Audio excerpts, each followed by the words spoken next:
예, 안녕하십니까. 안녕하십니까. 새해 복 많이 받으십시오. 글로벌 디펜스 뉴스 팬 여러분.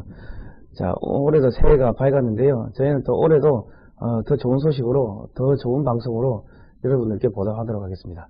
자, 오늘은요, 하나님의 천사 이승만 대통령 세 번째 이야기입니다. 자유민주주의 투사가 된 청년 이승만. 아니, 조선 말기에 자유민주주의라는 개념이 벌써 보급이 됐나요? 오늘 그 흥미진진한 내용들이 오늘 밝혀집니다. 자, 일단 광고 먼저 보고 가시겠습니다. 글로벌 디펜스 뉴스 후원하는 방법이요. 첫 번째 이렇게 계좌로 일회성으로 후원하시는 방법이 있고요. 두 번째가 매월 자발적으로 유료 회원 등록을 해주시는 매월 정기 후원이 있습니다. 그리고 이제 응원 문자는요. 샵 7079 0325 한 통에 2,000원이고요. 해외에서 페이팔로 하실 분들은 gdwatch21 gmail.com입니다. 자, 매월 만원의 정기 후원이요. 미래 세대를 육성하는 데 큰 도움이 되고요. 좋은 영상을 만들기 위해서는 안정적인 재정 뒷받침이 꼭 필요하오니 많이 정기 후원을 해주시면 감사하겠습니다. 자, 이 글로벌 디펜스 뉴스 홈페이지에 보시면요. 우측 상단에 정기 후원 배너가 있습니다. 혹은 정기 후원이라 하기도 하고 저희가 자발적 유료 회원이라고 하기도 하는데 같은 말입니다. 그리고 또 책 구매, 황금알 낳는 최첨단 방위산업 삼성은 왜 포기했나 책 구매 및 미리 보기 배너도 있고요. 그리고 이 방송 하단에 보시면은 또 이 정기 후원 유료 회원 모집 이 배너 주소가 있습니다. 요 클릭하시면요. 그 다음에 보시는 이런 화면이 나옵니다. 이런 화면이 나오면은 안에 입력하시고 결제 누르시면은 정기 후원이 성사가 됩니다. 자, 이 황금알을 낳는 최첨단 방위산업 삼성은 왜 포기했나? 이 책은요. 이승만 대통령과 박정희 대통령 때 피눈물 흘리면서 무기 개발을 했던 그러한 이 근현대사, 우리 기존 교과서에서 다루지 않았던 근현대사를 다루고 있는데요. 1940년대부터 최근까지 한국군 변천사 모습들이 사진들이 수십 장이 들어있습니다. 이 좌경화된 청소년 교육에 매우 좋은 교재 이온이 자녀들에게 많이 선물하시면 되겠고요. 구매 문의는 027119642 글로벌 디펜스 뉴스로 하시면 되겠습니다. 자, 이승만 대통령 바로 알기 이 책이요. 한국 근현대사 바로 알기라는 책인데요. 이 내용이 주로 이승만 대통령에 대한 내용들입니다. 저자 김재동 목사님이 쓰셨는데 서점에서 구하실 수 있고요. 자, 이 통일한국 비전 캠프라는 게 지금 1월 16일 수요일부터 1월 19일 토요일까지 중국 영동군 황감면 백화산 수련원에서 열리는데요. 이 대상이 초등학교 2학년부터 6학년까지 선착순 400명이라고 합니다. 자, 특별 프로그램으로요. 순결 서약식, 통일한국 체험학습, 성경적 세계관 체험학습. 그러니까 이거는 이제 이 기독교 이 교회단체에서 하는 프로그램인데 이승만 대통령이 배제학당에서 하나님을 만나고 성경을 만나고 또 선교사들을 만나고 하면서 이 기독교적인 세계관을 가지게 됩니다. 그리고 나중에 이제 미국에 가서 조지 워싱턴 대를 나오고 하버드 대를 나오고 또 프린스턴 대학에서 박사를 받는데 결과적으로 이 어렸을 때 이 성경적인 이런 교육을 받았던 것들이 나중에 큰 도움이 됩니다. 그러니까 내 자녀가 이승만 대통령처럼 자랐으면 좋겠다고 생각하시는 분들은요. 많이 신청을 해주시면 되겠고요. 자, 다음 보겠습니다. 다음은요. 청소년 지저스 아미. 이거는 중고등학생부하고 대학 청년부인데 이거는 1월 15일부터 1월 18일까지 광림 비전랜드에서 있습니다. 자, 문의 신청은 어떻게 하는가 하면요. 자, 다음 보시죠. 이렇게 사진을 보시면은 제2, 제3의 이승만 대통령이 자라고 있는데요. 학교에서 지금 열심히 교육을 받으면 인성이 망가지는 참으로 이상한 지금 대한민국의 교육 현실이 되었습니다. 그래서요, 자녀들을 바른 길로 인도할 좋은 교육 프로그램이오니 많이 신청하시면 되겠습니다. 여기 보시면 태극기도 보이고요. 태극기 보이고 하는 거 봤을 때는 정상적인 프로그램인 것 같습니다. 이건 이제 교회 프로그램인데 굳이 교회가 아니더라도 내 자녀 어디다가 좋은 교육을 맡길 것인가 뭐 이렇게 고민되시는 분들은 한번 굳이 교회 다니시는 분이 아니라 하더라도 보내보시면은 뭐 상당히 큰 도움이 될 것 같습니다. 교회에서 나쁜 짓 하라고 가르치진 않지 않습니까? 해코지 하라고 가르치진 않을 거고 거짓말 하라고 가르치진 않을 거고요. 예. 자, 어떻게 등록하시냐? 네이버에서 네이버 카페라고 검색을 하시고요. 그러면 네이버 카페가 나올 겁니다. 네이버 카페를 클릭하시고 그 검색창에서 지저스 아미라고 검색하시면은 어린이 지저스 아미, 청소년 지저스 아미 이렇게 쭉 나옵니다. 여기 보시면 자세한 사항들이 나오는데요. 제가 잘 모르시는 어르신들을 위해서 1번, 2번, 3번 순서대로 번호를 붙여놨으니까요. 1번 네이버 카페, 2번 네이버 카페 클릭, 3번 지저스 아미 검색 이렇게 순서대로 따라가시면 되겠습니다. 자, 지난 시간은요. 청년 이승만이 배제학당 졸업 후에 협성의 회고를 창간했다. 그리고 또 매일신문과 제국신문을 창간했다. 이게 1898년 매일신문을 창간하고요. 예, 그 다음 페이지입니다. 예. 자, 이때 신문을 엄청나게 많이 창간했어요. 왜 이런 일들이 일어났냐? 그러니까 1890년 이후부터 뭔가 꿈틀꿈틀 되기 시작합니다. 국민들 여론이 막 꿈틀꿈틀 되기 시작하는데 이게 이제 불이 붙는 게 이제 서재필 선생이 귀국을 하면서 독립협회를 만들면서 이제 귀국을 합니다. 갑신정변이 1884년에 있었는데 이게 서구식 근대화를 하자. 그리고 이제 3일 천하를 서구식 근대화를 하자고 하면서 정변을 일으켰습니다. 정변 이제 그 별무관 그러니까 이제 신식 군대 50명하고 일본군 200명을 지원받아 가지고 이 궁을 점거를 하고 뭔가 좀 완전히 개혁을 하려고 했는데 이제 명성황후 민씨 즉 우리가 민비라고 하기도 하는데 이쪽에서 이 청나라 군대 1500명을 요청을 해가지고 1500명이 와가지고 사실상 이 갑신정변을 완전히 무력화시켜 버립니다. 그러다 보니까 이 당시에 갑신정변이 일어났을 때 서재필 박사가 이제 19살이었습니다. 19살이었는데 이제 일본을 통해 가지고 미국으로 이제 도망을 가죠. 망명을 하죠. 그렇게 그 망명을 하는데 이제 대사면령이 내려져 가지고 11년 만에 귀국을 합니다. 귀국을 해 가지고 1896년 4월 7일 날 독립신문을 발간을 합니다. 귀국 직후에 서재필 박사는요. 서재필 선생은 백성이 나라의 주인이며 백성들이 정치에 참여할 권리가 주어져야 한다고 역설하고 백성들이 정치에 참여하려면 우선 말과 글, 국내 사정을 알아야 되므로 신문을 발간할 것을 주장하여 1년 만인 1896년에 독립신문을 발간한다.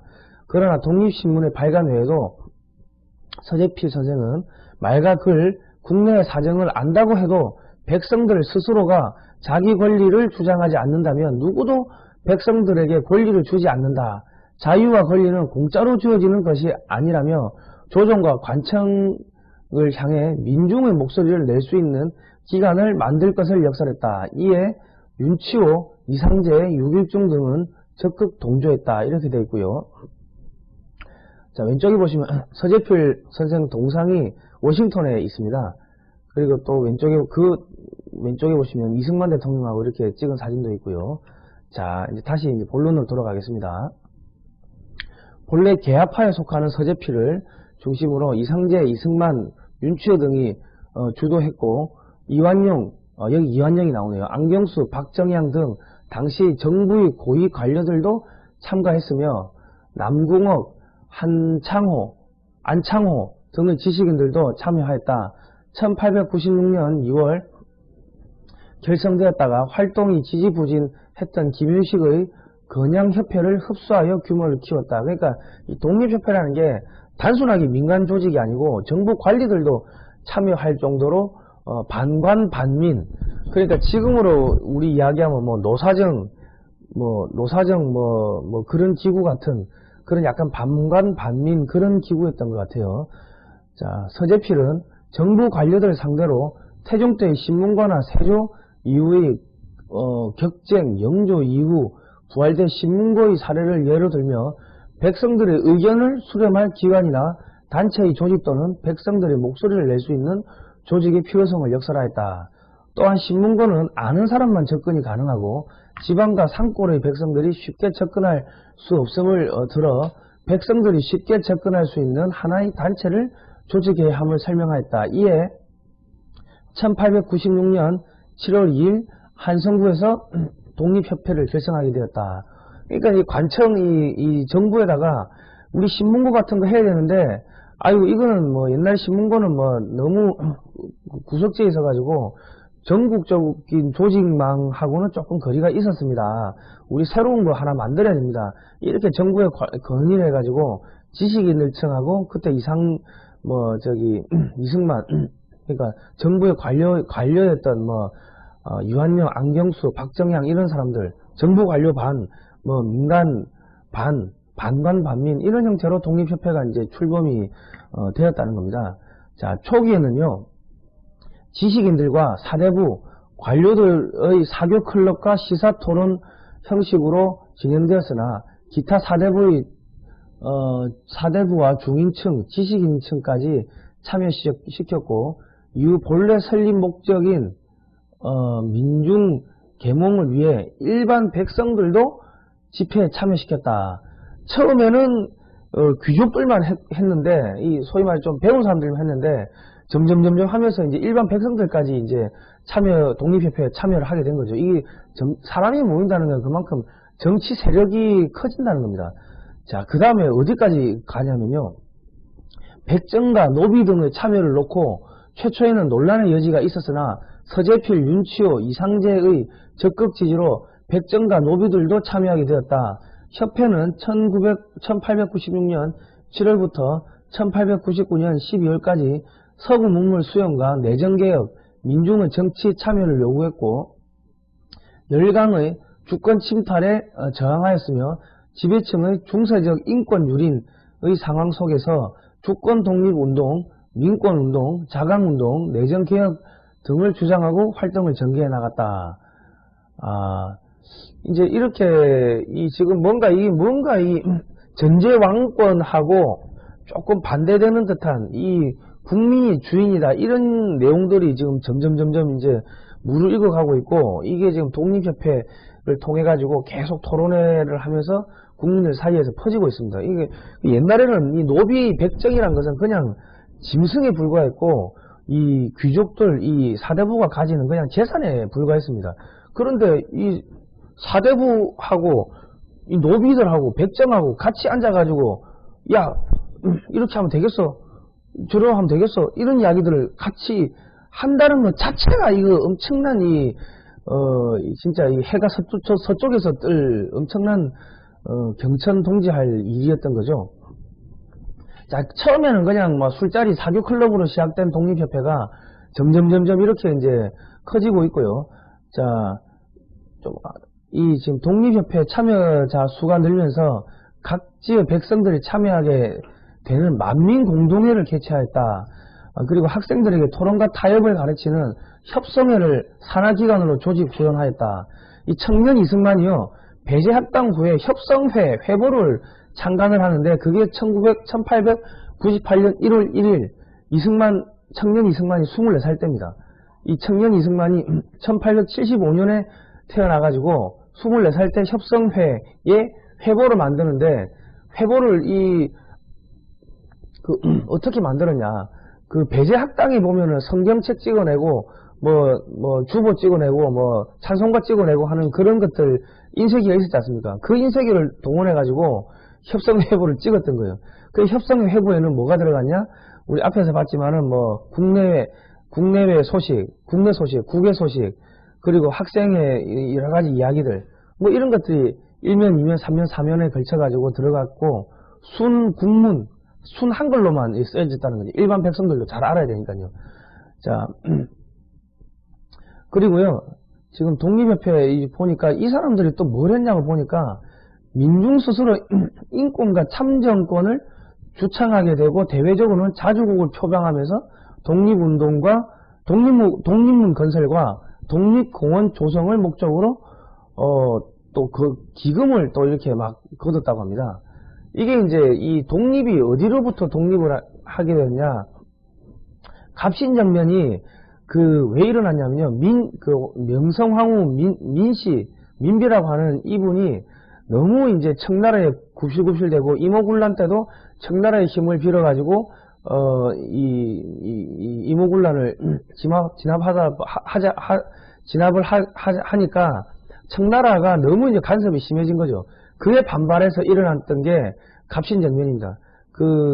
이모군란 이후에 자기들의 세력을 공고하기 위해 가지고 이 명성황후 이 민비 세력이 이 급진적 개혁파, 개화파 이런 사람들을 많이 이제 대거 등용을 했는데 그 사람들이 나중에 일본의 힘을 빌어가지고 야 청나라 물러가라, 민비 세력 물러가라 이렇게 한 게 그게 갑신정변이었습니다.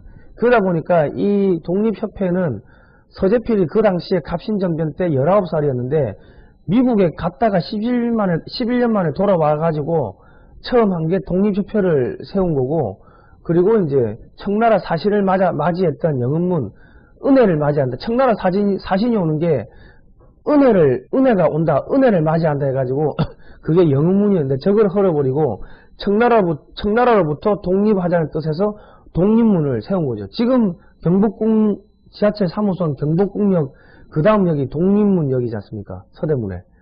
그래서 일본으로부터의 독립이 아니고 청나라로부터의 독립을 하기 위해서 이제 독립문을 세운 겁니다. 자, 고정의 황궁을 성사시켰고, 고정이 이제 아간 파천을 했죠. 아간 파천, 이 러시아 힘이 세지니까 아간 파천을 했는데 고종 황제 돌아오셔야 됩니다. 설득을 해가지고 고종 황제가 돌아오게 됐어요. 그리고 이제 1896년에 11월에 영은문을 헐고 독립문을 세웠으며 그 옆에 있던 모화관이라는 게 사신들 묵던 숙소입니다. 예. 옛날에는 이제 영은문으로 청나라의 사신이 들어오고 조정에서는 영은문까지 영접을 하러 가고 그게 영은문이었습니다. 이제 기준점이 영은문이었는데 이거를 독립문으로 개칭을 하였고, 또 1897년부터는 종로에서 각계각층이 참가한 만민공동회, 좀 이따 제가 자세히 설명해 드릴게요. 만민공동회를 열어서 국민들의 애국심을 높였다. 1898년 10월 한성부 종로 내거리에서 만민공동회를 조직, 시국에 관한 6개 조의 개혁안을 고종에게 건의하는 것을 시작으로 적극적인 혁신운동을 전개하였다. 자, 1898년 11월 정부의 외곽단체인 황국협회 등의 무고로 이상재, 남궁옥 등 독립협회 간부 17명이 검거 투옥되고 황국협회의 사주를 받은 천여 명의 보부상들이 독립협회를 습격하였다. 고종은 칙령으로 양해해산을 명령하였다. 한국 최초의 근대적인 사회정치단체로 민권의 참정권을 주장하던 서재필 등의 개화파와 정부의 외세의존 정책에 반대하던 지식인층 등이 참여하여 조선의 자주독립과 민권, 민중의 정치 참여, 내정개혁 등을 주창하고 활동한 이 독립협회가 이제 사라지게 되는 겁니다. 이게 이 독립문 건설을 위해서 독립신문에다가 전국적으로 모금운동을 펼쳐가지고 돈을 낸 사람은 저렇게 헌납자 명단을 독립신문에 실어주고 이렇게 한 거죠. 그렇게 해가지고 돈을 모아가지고 저 독립문을 세웠습니다. 그러니까 이 고종 황제 체면이 완전히 말이 아닌 거죠. 고종 황제는 대대로 청나라의 이 중화사상에 쩔어가지고 이 청나라에 고개 숙이고 해야 되는데, 고종 황제 돌아오십시오. 그리고 독립협회에서 이거 안 됩니다. 저거 안 됩니다. 이런 이야기 하니까 이 고종 황제가 열받으니까 황국협회라는 게 이 보부상들을 조직한 이 외곽단체입니다. 그런 보부상들을 동원해가지고 저기 독립협회를 탄압하고 없애버린 거죠. 자, 그런 사건인데요. 자, 아까 본 만민공동회라는 게 나오는데 이 만민공동회가 뭔지 말씀드리겠습니다. 만민공동회 혹은 관민공동회라고 하는데요. 이게 이 당시에 이제 정부의 관료들도 참여를 했기 때문에 100% 순수 오리지널 민간인이 아니라 반관 반민의 성격이었습니다. 조선 말 대한제국의 대토론회, 시민운동이자 시민사회단체로 독립협회에서 처음 주관했다가 1898년 4월을 기점으로 독립협회의 영향력에서 독자적인 민중대회 단체로 성장했다. 1897년 광무 1년입니다. 97년 초 독립협회의 서재필, 윤치호, 이상재에 의해 처음 시작되었다. 한성부의 시민, 소상인, 일부 지식인들이 참여했으며 1897년 10월 박정양을 비롯한 정부의 관료들과 독립협회가 함께 주관하면서 범국민적 대회 및 단체로 성장했다. 정부 측의 박정양, 이상재, 독립협회 측의 서재필, 윤치호 등이 이를 지도하였다. 만민공동회는 처음에는 사교모임 형태였으나 연설, 강연, 웅변, 조정에 대한 민중의 건의사항 등을 채택하고 이제 정부에 건의하는 그런 건의사항들을 채택하고 공개적으로 결정하는 모임으로 확대되고 전국 각지에 지부를 두었다. 왠지 이 의회, 정당 같은 느낌이 막 이제 들기 시작합니다. 예.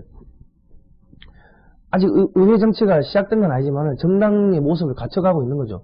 1898년 광무 2년 3월부터는 러시아, 프랑스 등 열강의 이권 개입을 반대하는 등 제국주의 침탈 반대 운동을 펼쳤으며 점차 독립협회의 영향력에서 벗어나 1898년 10월부터는 독자적인 활동을 하기 시작했다. 그러나 익명서 사건 이후 1898년 12월 정부의 탄압으로 무산되고 만다. 1899년까지 존속되다가 폐지되었다. 이게 만민공동회 때 사람이 이렇게 어마어마하게 모였다는 겁니다. 이 당시에 인터넷도 없었고 카카오 메신저로 야 몇월 며칠날 뭐 한다 이야기도 없었을 건데 입에 입소문을 해가지고 사람들이 이렇게 모였다는 거예요. 또 다른 사진들을 보시면요, 이렇게 사람들이 많이 모였습니다. 야, 이게 진짜 뭐 여기 보시면 가슴 풀어 헤친 이 사람들도 보이고 뭐 이 사카 쓴 사람도 보이고 뭐 각양각색 이 사람들 다 모인 것 같아요. 여기 이 좌측 하단에 보시면은 여자도 모이고요. 여자도 모이는 좌측 하단 저기 보시면 가슴 풀어헤치고 뭐 하여튼 뭐 못 배운 사람들도 보이고 뭐 참 어마어마하게 많이 모였습니다. 저기 만민공동회였고 저기서 이승만 대통령이 청년일 때 24살 때 나가서 연설하고 해가지고 인기 스타가 됐다는 겁니다. 벌써 저때부터 전국적인 유명 인사가 된 게 청년 이승만이었습니다. 자, 이 우측 하단에 보시면 만민공동회가 흔히 육조를 발표하는 모습이라 되어 있는데요. 뭔가 종이를 손에 들고 뭔가를 발표하는 듯한 모습입니다. 이게 만민공동회 노예해방 대토론회라는 게 있었는데요. 자, 제가 읽어드릴게요. 자, 서재필의 귀국 직후 노비 해방 문제를 상의하던 윤치호와 서재필은 1897년 10월 독립협회와 만민공동회에 노비 해방 문제를 상정시키기로 계획한다. 한편 윤치호와 서재필은 노비들을 해방시킬 것을 결의하고 1897년 11월 1일 독립협회의 토론에 노비제도가 필요한 것인가에 대한 여론을 공론화시켰다. 1897년 11월 1일 제8회 토론회의 광경을 보면 약 500명의 회중, 이 관중이 한 500명 정도 모였나 봅니다. 저 당시로서는 엄청났던 거죠. 예. 500명의 관중이 참석한 가운데 먼저 회원의 호명이 있었고 다음 지난회의 토론회 기록의 확인이 있었으며 지난해에 우리 이러이러한 토론을 했고 결과가 어떻습니다 하고 그런 거를 이번 회의할 때 이야기를 해줬다는 거죠. 지난 회의 결과에 대해 가지고요. 상당히 선진적인데요. 자, 다시 한번 보겠습니다. 내빈 소개와 신입 회원 소개가 있었다. 서재필은 독립협회 회장에게 노비 해방에 대한 것을 건의하였고 11월 1일 독립협회 회의의 주제로 채택된다. 회장이 토론회 주제로 이날의 주제는 동포 형제 간의 남녀를 팔고 사고 하는 것은 의리상에 대단히 불가피하다. 의리상에 맞지가 않다 하고 선언하면서 노예제도 안 됩니다. 이렇게 이야기를 한 거예요. 그러다 보니까 이 찬성편은 또 노비제도가 있어야 됩니다 하고 이야기하는 쪽은 노비제도가 있어야 된다고 강력하게 주장하고, 없어야 됩니다 하고 주장하는 편은 또 강력하게 없어야 된다고 주장하고, 이렇게 이제 갑론을박하다가 결과적으로 서재필 선생이 미국에서 아프리카 흑인 노예들을 어떻게 다루는지, 이 흑인들 노예들의 비참한 삶의 현장 이런 것들을 쭉 이야기하고 그러면서 이제 결과적으로 회중의 의견을 투표에 붙인 결과 만장일치로 주제에 대한 찬성, 그러니까 노비제 폐지가 찬성되고 의결된 거예요. 그리고 실제로 이 노비제 폐지에 찬성한 사람들 중에서 그러니까 노예를 갖고 있었던 사람들은 노비를 해방시키도록 해가지고 실제로 이 풀려난 사람이 한 100여 명 정도 된다고 하네요. 예. 야, 이 대단한 성과를 이루었습니다. 야, 노비제 폐지해야 됩니다 해가지고 거기 왔던 사람들 중에 그래 나도 노비제 폐지할게, 우리 집 노비 해방해가지고 한 100명 정도가 해방됐다는 거예요. 그러니까 이 갑자기 지금 이 조선에 500년 600년 동안 있었던 이 질서가 갑자기 확 뒤집어지고 하니까 한쪽에서는 야, 요소리다 뭐 이런 이야기들, 이제 막 이 사대부들 쪽에서는, 기득권을 지켜야 되는 쪽에서는 야, 저놈들 다 때려잡아야 된다 뭐 이런 이야기들이 막 나오기 시작하는 거예요.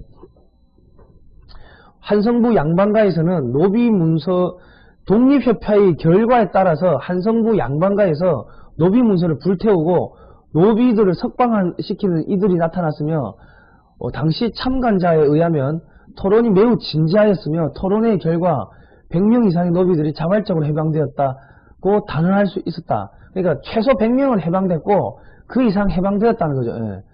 야, 이 윤치와 서재필은 각각 인간은 물건이 아니면 재산이 되어서는 안 된다.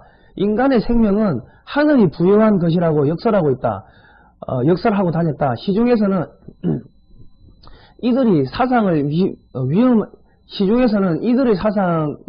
위험한 사상이며 반상의 질서를 무너뜨리는 해괴한 요소를 궤변으로 취급하였으며, 그러나 1897년 11월 1일 노예 해방에 대한 기습 토론의 이후 노비 해방 풍조가 점차적으로 확산되었다.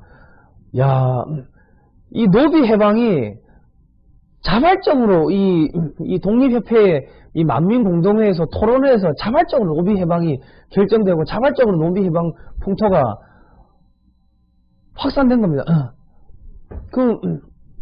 남북전쟁, 미국에서는 노비 해방 가지고 전쟁까지 한 거 아닙니까?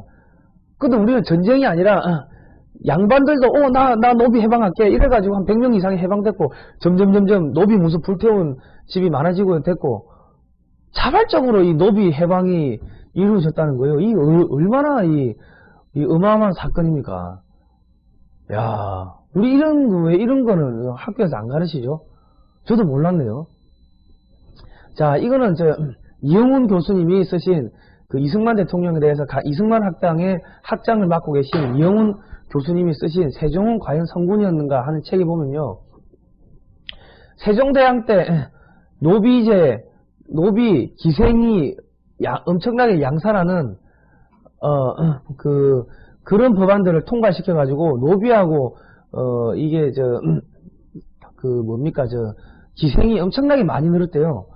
그리고 이제 현재 그 세종대왕 이전까지는 하늘에다가 제사를 지는 우리가 천손의 후손이다, 천손민족이다 이런 천재의식이 있었는데 이 세종대왕 때 천재의식을 폐지했답니다.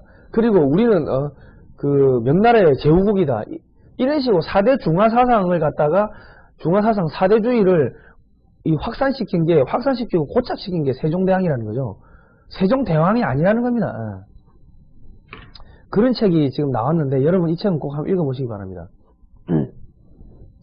세종대왕이 소위 말해서 노비란 건 다른 나라 전쟁해가지고 잡아와가지고 노비로 삼는 게 정상인데 자국민을 노비로 삼는 법안을 만든 게 세종대왕이고 그거를 자발적으로 해산시킨 게 독립협회고 그 독립협회에서 서재필, 이승만, 윤치호 이런 사람들이 활동을 했고 청년 이승만이 20대 중후반 때 그 만민공동회에서 끊임없이 연설해가지고 전국구 스타가 됐다는 거 아닙니까? 예. 이게 지금 1898년 독립협회 만민 공동의 집회 모습인데요. 지금의 대한문 모습이 대한문입니다. 저기 대한문이라고 적혀 있는데, 그러니까 여기서 최초로 만민 공동회를 했다고 합니다. 그러다 보니까 이제 이 옆으로 가면 여기가 다 정동 아닙니까? 이 덕수궁 돌담길 정동. 그래서 이 독립협회 이쪽 사람들을 정동파 혹은 외국 문물을 수용하자고 하니까 외국파 뭐 이렇게 불렀다고 하네요. 아까 이제 이렇게 이제 점점 세력이 독립협회가 커지니까 황국협회라는 거를 동원해 가지고 이제 깨부수는데요. 황국협회가 뭐냐면요, 19세기 조선 정부는요 전국적인 조직망을 지닌 보부상 조직의 중요성을 이제 인식하여 보부상을 총괄하는 관청을 만들었다. 이에 1866년 부보청을 설치하였고, 그것이 1883년 해상공국으로 이어졌다. 해상공국은 1884년 갑신정명 당시 급진 계야파들이 14개조 개혁 청강에서 없어져야 할 관청으로 지목하였다. 그 이유는 해상공국이 당시 집권층이었던 민씨 세력의 집권 강화에 이용되었고, 그들이 재정 기반을 돕는 구실을 하였기 때문이다. 갑신정면에 실패하면서 해상공국은 유지되었으나 1898년 황국협회가 만들어지면서 보부상 관리 업무는 해상공국에서 황국협회로 이관되었다.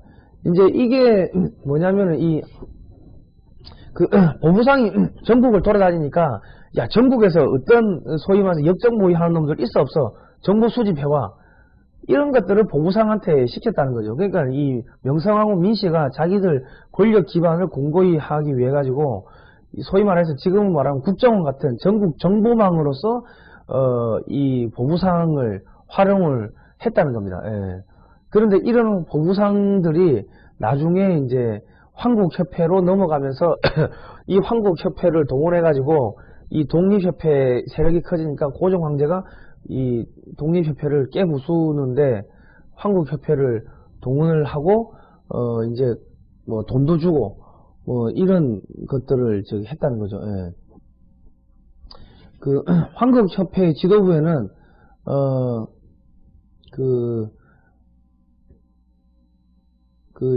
을미사변 후에 의병장이었던 허위 등이 참여하였고, 정부의 고관이 후원하였으나 회원 대부분은 보부상이었다.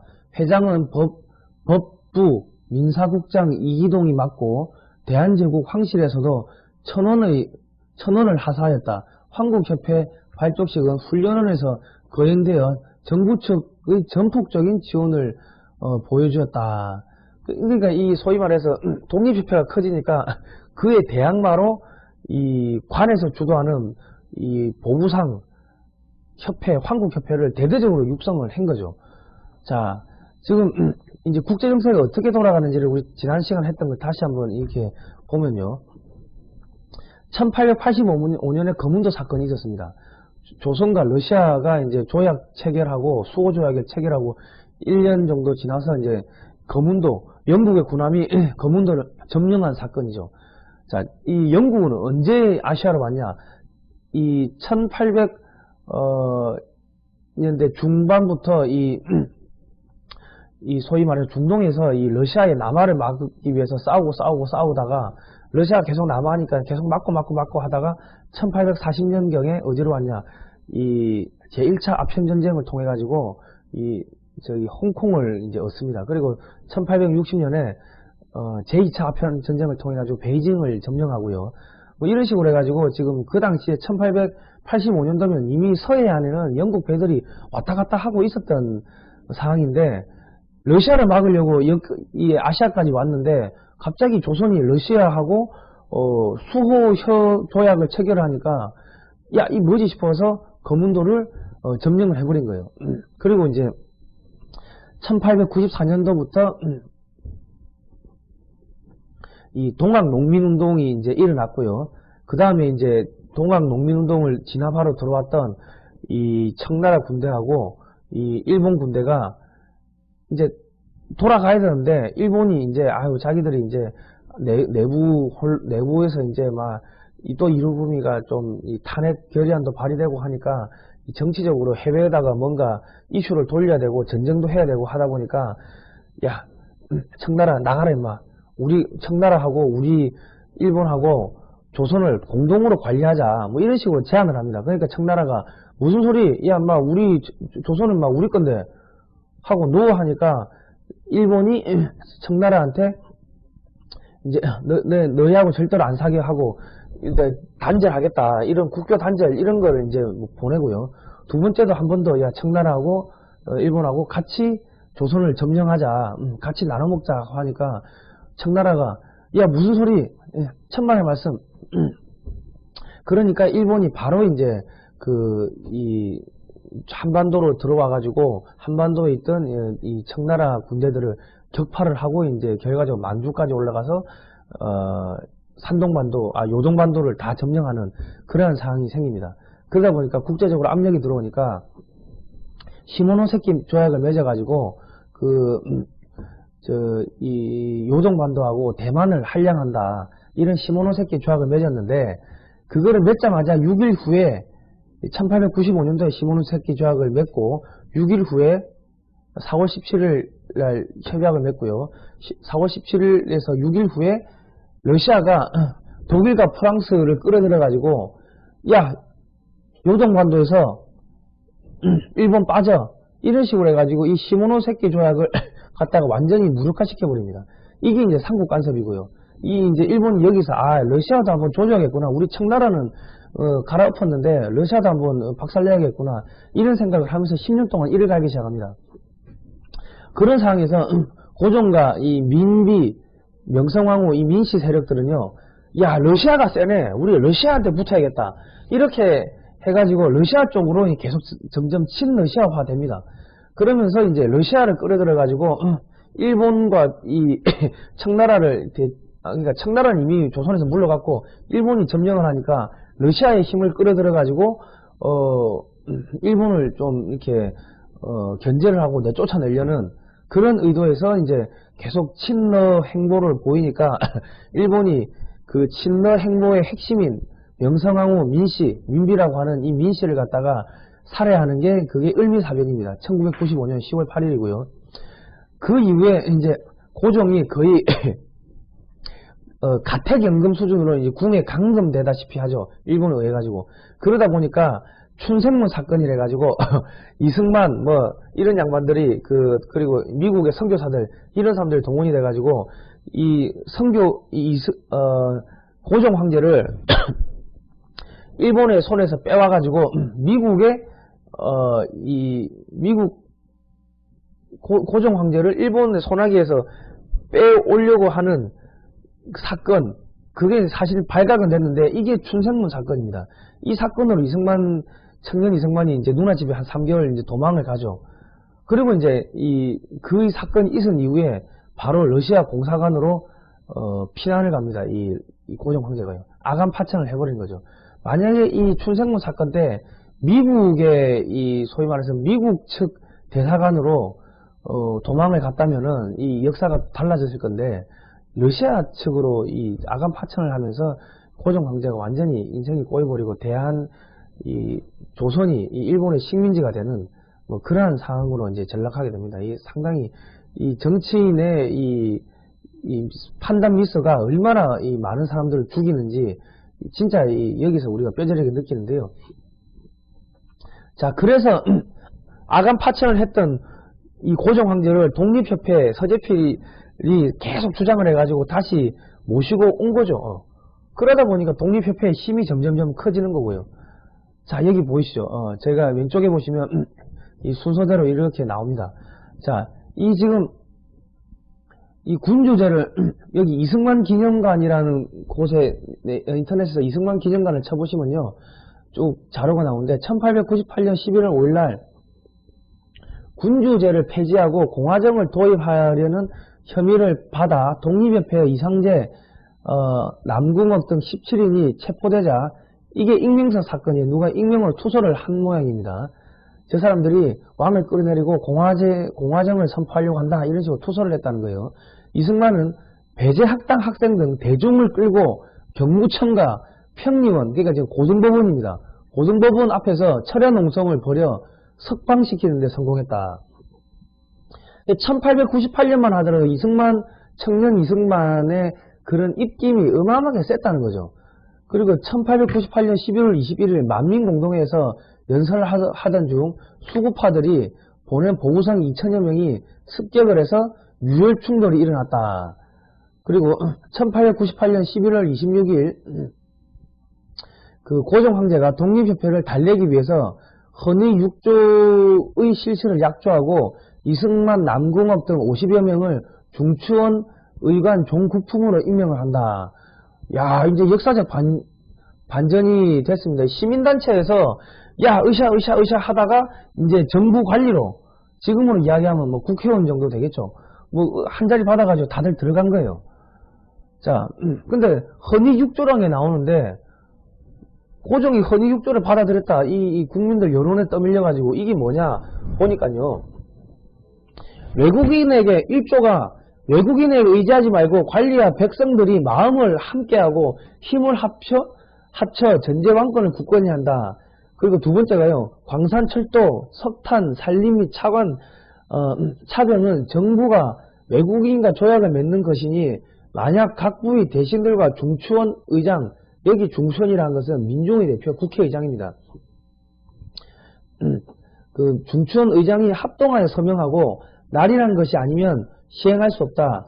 벌써부터 이제 국회의 모습을 갖추자는 것을 이제 이야기를 하고 있습니다. 전국의 재정은 어떤 세금이든지 막론하고 모두 다 탁지부에서 관할하고 다른 부와 부 및 사적인 회사에서 간섭할 수 없으며 예산과 결산을 사람들에게 공포한다. 이게 국회 예산 결의안 상정, 지금 최근 말로 이야기하면 그런 거하고 똑같습니다. 예. 이제부터 중대한 범죄의 관계에서는 특별히 공판을 진행하되 피고에게 철저히 설명해서 마침내 피고가 자복한 후에 형을 집행한다. 이 법치주의죠, 법치주의. 옛날에는 그냥 아무나 잡아 죽였다면은 지금은 니제를 니가 알렸다 해가지고 내 이놈 니제 생각날 때까지 고할 때까지 매우 쳐라 이렇게 해가지고 때리다 보면 죽어버리면 그냥 갖다 버리고 했는데 그렇게 하면 안 된다. 이 법치주의를 주장했고요. 그리고 이제 다섯 번째가 측인관, 여기 중추원 의장 및 부의장. 이 측인관이라는 게 중추원의 의장 및 부의장인데 대황제 폐하가 정부의 자문에서 과반수의 찬성에 따라 임명한다.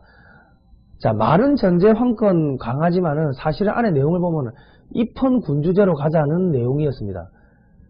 이거를 막 하자고 주장을 하니까 황제가 처음에는 그 보부상 그 한국협회 동원회가 다 깨부수고 했는데 그리고 또 막 잡아갔어요. 그 잡아가고 사람들 잡아가고 하니까 이승만이 사람들 끌고 가가지고 으쌰으쌰 야 풀어내라 철야농성하고 고등법원 앞에 가가지고 데모하고 하니까 거기에 놀래가지고 오케이 알았어 너희가 하자고 그 사람들 풀어주고 교술도 주고 그래 너희가 하자고 하는 헌의 6조 내가 받아들일게 이런 식으로 한 거죠.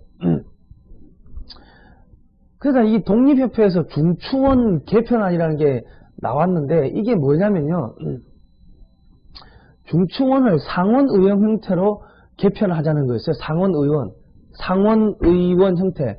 그러니까 독립협회는 내각의 자문기관이 중추원의 권한을 강화하여 황제와 의정부의 권력 남용을 견제할 수 있도록 해야 한다고 주장했고 중추원 의원을 관선과 민선 각 25인으로 하되 민선 의원을 처음에는 독립협회에서 선출하도록 하여 중추원을 상원의원 형태로 개편하자는 것이 중추원 관제 개편이다. 중추원에서 관제 개편한 내용은 다음과 같다. 제1조 중추원은 아래에 열거한 사항을 심사하고 의정하는 곳으로 할 것이다. 1번 법률, 칙령 제정과 폐지 혹은 개정하는 것에 관한 사항, 의정부에서 토의를 거쳐 임금에게 상조하는 일체 사항, 칙령에 따라 의정부에서 문의하는 사항, 의정부에서 임시 건의하는 것에 대하여 문의하는 사항, 중추원에서 임시 건의하는 사항, 백성들이 의견을 올리는 사항. 자, 2조는 중추원의 직원은 의장 1인, 부의장 1인, 의관 50명, 참석한 2인, 주사 4인으로 정한다. 의장은 대황제 폐하가 글로 칙수하고 부의장은 중추원에서 공천에 따라 폐하가 칙수하며 의관은 그 절반은 정부에서 나라에 공로가 있었던 사람을 회의에 상주하여 추천하고 그 절반은 인민협회 중에서 27세 이상 되는 사람이 정치, 법률, 학식에 통달한 자를 투표해서 선거할 것이다. 의장은 칙인간이 1등이고 부의장은 칙인간 2등이며 의관은 주인관인데 등급을 주는 것은 없고 임기는 각각 12개월로 정할 것이다. 단 의관은 임기가 차기 한 달 전에 후임 의관을 미리 뽑을 것이다. 참석관은 주임관이고 주사는 편임관이니 등급을 주는 것은 일반 관리와 같이 할 것이다. 그러나 독립협회는 중추원 관제 개혁안 제시했을 때 이 독립협회가 중추원 관제 개혁안을 제시했을 때에는 하원의원 설립에 대해서는 아직 시기상조라는 논리로 반대를 하였다. 이는 제한적인 국민 참정권을 주장했다는 점에서 한계를 지니고 있으나 최초로 국민 참정권을 공인한 점에서 의미를 가진다. 독립협회에서 중추원 관제 개혁안을 선포하였지만 이는 곧 수구파들이 모함하여 임명서 사건을 조작, 이로 인하여 독립협회 주요 인사들은 구속되어 실패로 끝나게 된다. 한마디로 말씀드리면 의회를 만들자는 거였어요. 지금 국회. 그리고 다 국민들이 투표를 하자고 하는 간접선거 뭐 이런 방식이었고, 결국 여기서 결정된 것들이 황제한테 올라가고 황제가 이야기한 것들 여기서 의논해가지고 가부를 결정하자. 입헌군주제 가자는 거죠. 그러니까는 야 황제가 보니까 야 큰일 났다. 야. 내 잘리게 생겼는데. 그러니까 그 황국협회 동원해가지고 보부상들 동원해가지고, 그러니까 소위 말하는 이제 정치 깡패들이죠. 정치 깡패들 동원해가지고 다 깨부수고 잡아들이고 그렇게 했는데, 이승만 대통령이 청년 이승만이 사람들 끌고 가지고 으쌰으쌰 데모하고 하니까 오케이 너희들이 하자는 대로 그 개헌안 뭐 개헌 아니라고 해야 됩니까? 그 받아들일게 오케이 해놓고 너희 오케이 한 자리씩 줄게. 국회의원 자리 한 자리씩 주고 뭐 그렇게 했다고 보시면 되는 겁니다. 예. 자, 이제 드디어 이제 감옥 갑니다. 이승만 대통령. 자, 이승만 대통령이 감옥을 가야 되는 게, 왜냐면 그 지금 우리 기독교 다니시는 분들은 이승만 대통령이 감옥에 가서 하나님을 만났기 때문에 감옥에 언제 가면 야 이 감옥 가려면 아직 멀었나 계속 그렇게 저한테 물어보시는 분들이 계세요. 감옥을 이제 드디어 갑니다. 감옥 보내드릴게요. 자, 이렇게 해가지고요 1899년 1월 9일 박영호 그 일파의 고정 폐위 등 음모에 가담했다는 혐의로 체포되어, 이게 독립협회 사건입니다. 5년 7개월간의 감옥 생활이 시작되는데요. 야, 이게 지금 75년도 1875년에 태어났으니까 25살 때 벌써 깜빡이 들어갑니다. 예. 1899년 1월 17일 이승만의 석방을 미국 공사 알렌이 외부 대신이 박대순에게 요구했다 거부당했다. 그러니까 미국에서 이승만 야 석방하라고 압력을 넣은 거예요. 와, 이거 진짜 대단합니다. 청년 이승만 25살짜리 애를 갖다가 석방하라고 미국에서 이 외교 채널을 통해 가지고 조선에다가 압력을 넣은 거예요. 이 엄청나지 않습니까? 그만큼 이승만이라는 사람이 거물급이었다는 거예요. 예. 1899년 1월 30일 독립협회 동지 주시경, 이제 한글 학자죠. 주시경이 몰래 건네준 육혈포라는 게 육연발 권총입니다. 육연발 권총을 쏘며 동지 2인과 함께 감옥을 탈출했으나 곧 체포되었다. 아이, 탈옥까지 하셨네. 감옥에 그냥 5년 7개월 동안 조용하게 있었던 게 아니고, 권총 쏘면서 탈옥까지 하신 거예요. 서상대만, 종국으로 탈출. 동지 2명하고, 이승만하고 같이 탈출했는데, 서상대라는 친구 1명만 탈출하고 나머지는 다시 잡혔다는 거예요. 1899년 7월 11일, 고등법원 재판장 홍종호에게 곤장 100대와 종신형을 선고받고 한성 감옥에 수감됨. 탈옥 동지 최정식은 처형됨. 자, 이게 출처 이승만 기념관입니다. 이 이승만 대통령에 대해서 좀 더 공부하고 싶으신 분은요, 이제 인터넷에서 이승만 기념관이라 치시면 나옵니다. 예. 그러니까 제가 하나님의 천사 이승만이라고 이 제목을 붙인 게, 이승만 대통령이 저기 곤장 100대 맞으면 사람 죽습니다. 그런데 안 죽었어요.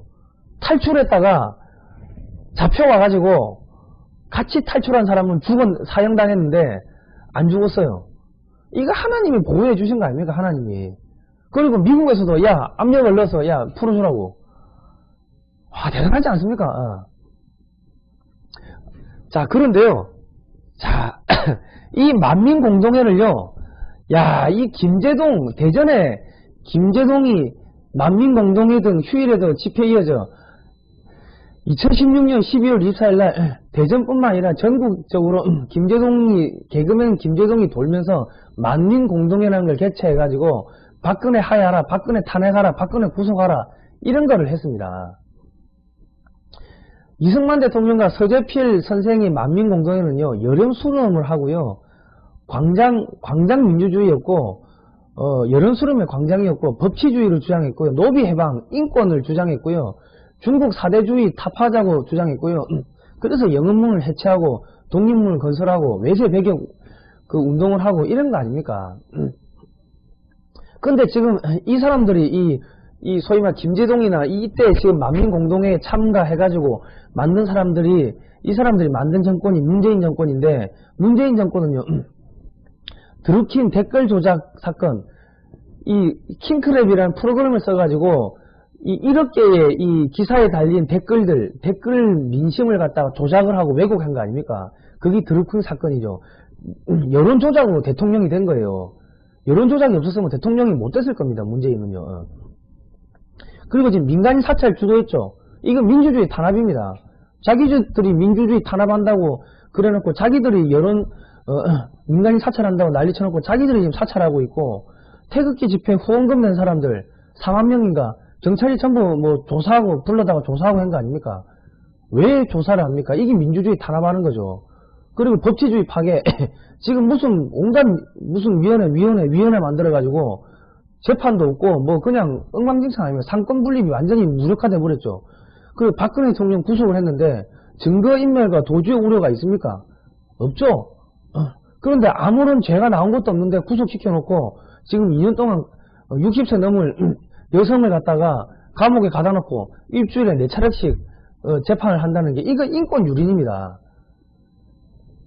서재필, 이승만 이런 분들이 만민공동회 한 거는 노비 해방하라, 인권 보호하라 이래 했는데, 지금 소위 말해서 김제동과 이 문재인 세력들이 만민공동회를 개최한 거는 지금 인권 유린을 하고 있고 지금 법치주의를 무너뜨리고 있는 거 아닙니까? 그리고 지금 탈원전을 졸속하게 추진했는데 이게 또 다 법에 어긋난다고 지금 나오지 않습니까? 제대로 회의도 안 했다고. 반헌법적 그런 결정이라고. 그리고 친중정책, 중국에 가가지고 8끼나 혼자 밥 먹고, 뭐 우리는 뭐 중국몽? 중국은 큰 산, 우리는 작은 산? 완전히 친중 사대하고 있는 거 아닙니까?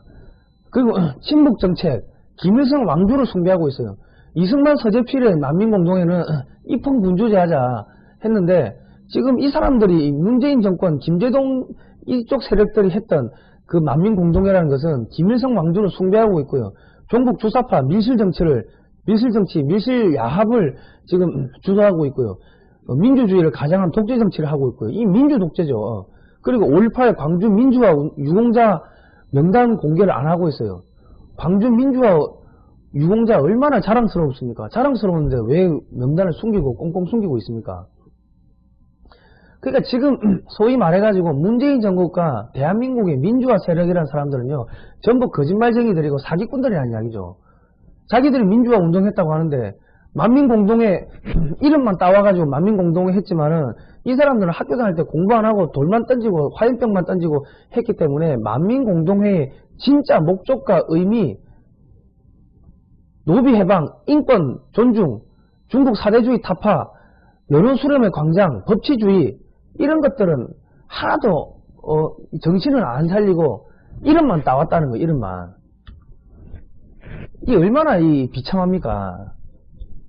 그러니까 이 좌파가 얼마나 무식한지, 무식하면 좌파가 된다는 이야기가 여기서 나오는 겁니다. 멍청하면 좌파가 되는 거고요. 자, 여기서 보시면요. 이제 마지막입니다.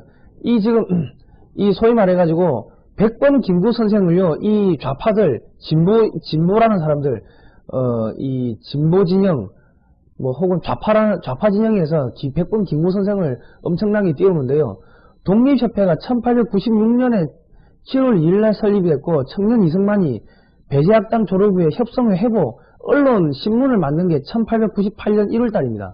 자, 1898년, 그때 뭐 있는가 보니까, 뭐 1892년에 임진년, 백범 김구 선생은 임진년 경과에 응시하였으나 낙방을 했고 매간 매직의 타락상을 보고 서당 공부를 그만두었다. 공부 포기했고요. 석 달 동안 두문불출하고 마의 상서로 관상 공부 그 외 서적들을 두루 탐독하여 하고 집안 아이들을 모아 1년간 훈장을 했다. 약간 연도의 차이는 있지만은 청년 이승만이 저기 그 만민공동회 가가지고 인권 이야기하고 법치주의 이야기하고 입헌군주제 이야기하고 이런 거 할 때 백범 김구 선생은 관상 공부하고 있었던 거예요. 관상 공부. 애들 모아가지고 동네에서 훈장하고 있었던 거고요. 서당에서. 이 소위 말해 좌파나 진보라는 사람들이 백범 김구 선생을 엄청나게 띄우는데 백범 김구하고 이승만은요 게임이 안 되는 게 레벨 차이가 하늘과 땅 차이인 거예요.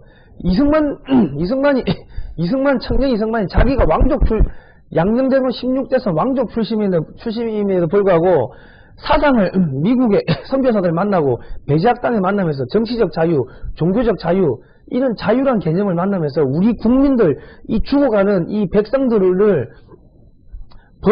법으로 보호하겠다. 그래가지고 입헌군주제하고 독립협회 만민공동회 가가지고 야 정치적 자유 보장하라. 우리 의회 만들자. 이런 이야기 하고 있을 때 백범 김구 선생은 동네 애들 모아놓고 서당에서 훈장질하고 있고 관상책 보고 공부하고 있고 그랬다는 거예요. 민족의 지도자라고 백범 김구 선생을 민족의 지도자라고 하기에는 게임이 안 되는 거고 저 당시에 지식인들은요 기본적으로 저거 이상으로 다 했는데 그 당시 기준에 비하면 백범 김구 선생은 기준 미달의 삶을 살았다는 거예요. 자기 혼자 살기 위해 가지고 뭐 별로 활동 안 했다는 거예요. 근데 어떻게 민족의 지도자가 됩니까? 깨우침이나 행동이나 이런 게 이승만하고는 게임이 안 될 정도로 차이가 나는데 자 결과적으로 보면요 청년 이승만이 24살 때 언론사를 만들고 독립협회 회원이자 유명 연사로 활동하면서 조선 말기 거물급 정치인으로 우뚝 선 상황에서 고등법원에 쳐들어가가지고 그 앞에서 사람들 끌고 가가지고 철야 데모하면서 야 잡아갔던 우리 독립협회 동지들 다 석방시키라 그렇게 해가지고 고종황제가 굴복한 거 아닙니까? 그래가지고 그 다 석방시켰죠. 그러니까 고종황제가 오케이 너희가 하자는 그 헌의 6조 그 받아들이겠다. 그 의회 받아들이겠다. 거기까지 수용을 한 거고요. 그 다음에 어떻게 해요? 또 관직까지 하나 받은 거 아닙니까? 그만큼 시민운동 해가지고 관직까지 받았을 정도로 국민들의 의견을 갖다가 관철을 시키는데 목숨 걸고 했던 게 청년 이승만이었고 그전에는 일본에 잡혀 있었던 가택연금돼 있었던 고종 황제를 미국 대사관으로 피신시키려고 했던 게 그 춘성문 사건 그게 고종이었고요. 벌써 20대 때 이렇게 날고 기고 했는데 백범 김구 선생은 뭐 했냐고요. 그런데 나중에 이제 북한 간첩 성시백에 의해서 북한에 갔다 온 뒤로 우리 역사학계에서는 민족의 지도자로 자리매김하게 되었습니다. 우리 역사학계는 김구 선생이 간첩 성시백을 만나서 북한에 다녀온 사실을 철저히 숨기고 있으나 1997년 북한 노동신문이 위대한 간첩 성시백, 위대한 성시백 동지가 이렇게 남한에서 활동을 했습니다 하고 다 일일이 까발렸는데 그 신문에 보니까 이 김구 선생 만나가지고 우리 북한 가서 김일성 수령 만납시다 하고 이야기했고 그런 것들이 거기에 나오는 거예요. 그리고 그 김구 선생이 북한 갔다 와가지고 뭘 했습니까? 북한이 뭐 남침할 그런 징후가 안 보인다고 그걸 거짓말한 거 아닙니까? 뻔히 군사 훈련하고 있고 군대 동원하고 있고 뻔히 봐놓고 민족의 거짓말쟁이고 민족의 배신자가 김구예요. 우리 말을 바르게 하자고요. 그렇게 생각하면 민족의 반역자고 민족의 배신자가 김구입니다. 우리 역사적으로 팩트적으로 놓고 보자면요. 그런데 지금 대한민국의 이 언론사, 역사학계가 전부 좌편향되다 보니까 민족의 지도자로 지금 김구 선생을 띄우고 100번 김구 기념관을 있고 이승만 대통령 동상도 하나 못 세우게 하고 동상 세우면 끌어내리고 이 건국의 아버지 이승만 대통령의 그런 기념관도 없고 이승만 대학도 없고 건국의 아버지를 부르지도 못하고 이게 대한민국 역사학자들이 전부 사기꾼들이고 도둑놈들이고 거짓말쟁이고 나쁜 놈들이라는 거죠. 자, 오늘 여기까지 하고요. 자, 여기를 보시면은 그래서 지금 이렇게 그 역사 숫자로 본 현대 역사 교실 그 다음 넘겨주세요. 그리고 역사 해설사 교실 입문 이런 프로그램을 지금 하고 있는데요. 여러분들 우리가 역사를 모르면요 이렇게 사기당하는 겁니다. 역사 공부 신청하셔가지고 역사 공부를 열심히 좀 하시면 좋겠고요. 자, 이 황금알렌 최첨단 방위산업 삼성은 왜 포기했나? 이 책 이승만 대통령과 박정희 대통령은 피눈물 흘리면서 이 무기 만들었던 이런 것들 이 역사를 꼭 알아야 됩니다. 이걸 꼭 좀 많이 사가지고 우리 청년들한테 선물도 하시고 여러분들도 꼭 좀 보시기 바랍니다. 자, 지금 저 댓글 읽어드릴게요. 무식하면 좌파가 된다. 명언이네. 지구상에서 공산 미친 악마 빨갱이들 씨를 말려야 한다. 석법현님이 하셨고요. 여성홍님이 김대중이가 핵무기 만들 능력 없다는 말과 같네. 그렇고요. 자, 또 SHINAEH3217H님 공산주의는 인류를 망하게 하려는 마귀의 흉계지요. 맞습니다. 마귀의 흉계입니다. 예. 자, 또 일어나셨네. 거짓 집단 주사파 종북 정권은 무너집니다. 자, 이상열님 수구꼴통 세력들은 조선시대 선비족들이고 서재필과 같은 분들은 친일 친미주의자 또는 자유민주주의자들입니다. 그리고 한국당 국회들도 전부 선비족 사대부 족속들입니다. 이렇게 말씀하셨고요. 자, 신에게 선택된 사람 이승만입니다. 전적으로 신의 개입이 있었지요. 이것을 신의 섭리이고 신의 인총이라고 말합니다. 자, 그리고 민주노총 시리즈 저희가 하고 있는 민주노총 시리즈 꼭 좀 시청해달라는 이야기 있습니다. 예. 자, 이념전쟁 중인 이 나라는 그 어느 때보다 이런 팩트에 기반한 한반도의 근현대사 역사를 제대로 말하는 유튜브 방송이 있어야 합니다. 감사합니다. 저희가 사실은 이거 돈 안 됩니다. 예. 이거 하면요 돈 안 되고요. 클릭수도 별로 안 나오고요. 그러니까 광고비도 줄어들고요. 그리고 요즘은 우리 검색도 안 된다 하더라고. 그리고 댓글 달리면 댓글이 안 달린다 하더라고. 그 댓글도 삭제가 되고 뭐 알람이 안 온다 이러고 뭐 하여튼 온갖 탄압이 있는데 저희가 돈이 안 돼도 이거 합니다. 왜냐면은 저희는 개인 유튜버가 아니에요.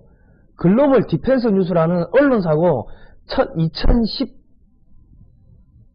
5월 달에 이 좌파들이 이 90%의 팩트에 10%의 거짓을 섞어가지고 꼬리가 몸통을 흔들고 국방안보를 무너뜨리는 거짓말을 하는 국방안보를 무너뜨리는 걸 보고 제가 화가 나가지고 자본금 2,500원 500원짜리 5주 가지고 회사를 만들었습니다. 만들었는데 이거 하다 보니까는 이 뭐 돈이 어마어마하게 깨져가지고 제가 벌어놓은 돈 다 투자하고 대출 땡겨가지고 여기까지 끌고 온 겁니다. 내가 왜 하고 있는지 이건 모르겠는데요. 어떻게 여기까지 왔는지도 모르겠는데 주변에 수없이 많은 분들이 기도해주시고 응원해주시고 후원해주시고 도와주시고 해가지고 지금 여기까지 저희가 끌고 온 겁니다. 나라 지키겠다고 해가지고. 그래서 하나님 천사 이승만 대통령이라는 것도 하고 있고요. 그리고 그 초원의 길, 그 공산 제국주의 100년 전쟁, 우리가 러시아도 갔다 오지 않았습니까? 그러면서 자유시 참변 있었던 그 사건, 그 시대 또 우리가 다 되살펴봤고, 이 소위 말해서 백범 김구 선생이 소련 레닌 자금 받아가지고 활동했던 것들 다 밝혀냈고, 상해 임시정부가 레닌 자금 받아가지고 자기들이 쓰겠다고 배달 사고 났다고 사람 죽이고 암살하고 이런 것도 다 밝혀냈고요. 그러니까 이게 소위 말해서 돈 안 되는 길로 가고 있는데 어떻게 보면 목숨 걸고 가는 게 이승만 대통령도 젊었을 때 언론사 만들고 막 그 만민공동회에서 연설하고 했는데 저도 젊었을 때 제 사비 투자해가지고 언론사 만들고 나라 지켜야 된다 하고 방송에서 그 이야기하고 있고 돈 안 되는 이 짓 하고 있고 그리고 북한에서 작년 초에 해킹을 해가지고 4,800개의 파일을 털어갔다고 국정원에서 전화까지 왔더라고요. 온갖 해킹 당하고 하면서 이런 걸 하고 있는 게 나라 지키자고 하는 건데 제가 이겨가는 게 지금 그 이승만 대통령하고 비슷한 길을 가는 게 아닌가 싶은 생각이 듭니다. 그나마 이 생각하니까는 그나마 위안을 가지고 하는 건데 뭐 어쨌든 간에 국민 여러분 이 대한민국 지키기 위해서 이 글로벌 디펜스 뉴스가 대한민국의 빛과 소금이 되게끔 여러분 기도해 주시고 응원해 주시고요. 또 많은 후원도 부탁드리겠습니다. 저희는 뭐 메이저 언론이 사실 이런 거 해야 되는데 안 하니까 저희가 직접 하는데요. 저희는 작아도 대한민국 전체의 이 피멍이 든 이 상처를 치유하고 역사를 회복하려고 하는데 끝까지 최선을 다하도록 하겠습니다. 자, 새해 복 많이